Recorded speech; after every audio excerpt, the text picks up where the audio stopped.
perkongsian hari ini agak menarik juga untuk Abang Jubah kongsikan dengan korang. Biasanya, kemalangan ni melibatkan bila korang tak bersalah. Kemudian, kalau korang tak salah, kereta korang pula total loss. Persoalan dia, siapa yang akan tanggung ganti rugi kereta korang? Dan masalah juga yang berlaku apabila kereta korang masih lagi tinggi nilai hutang dengan harga semasa. Macam soalan ni, korang dengar Abang Jubah nak baca. Salam bang, waalaikumsalam.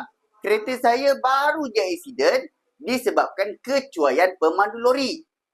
Polis dah keluarkan laporan kemalangan dan menyatakan kenderaan lori itu tersebut bersalah. Sekarang ni, insurans kereta saya hanya cover mengikut nilai semasa. Hutang saya pula lebih tinggi daripada nilai semasa. Siapa yang kena tanggung baki hutang tu dengan bank? Apabila kereta kita dilanggar dan kita tidak bersalah.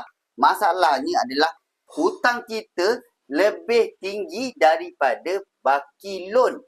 So, siapa yang perlu bayar adalah owner kereta yang perlu bayar berapa baki hutang yang tak cukup tu. Korang masih rasa benda ni macam tak adil. Tapi korang tak boleh buat apa-apa. Itulah syarat-syarat yang telah korang persetujui semasa korang nak renew insurans. Sebab tu, bila korang nak renew insurans, korang kena faham apa yang insurans cuba jual dalam polisi insurans mereka. Kalau korang nak claim insurans kereta korang tak ada masalah, korang renew insurans korang dengan Abang Jubah. Jangan lupa DM. Macam biasa, korang kalau sana tak tahu dan tak ada workshop nak hantar kereta korang, untuk buat claim insurans, korang boleh terus datang ke bengkel HHW Niaga, pakar tuntutan insurans kemalangan anda. Kita jumpa kat next video. Assalamualaikum.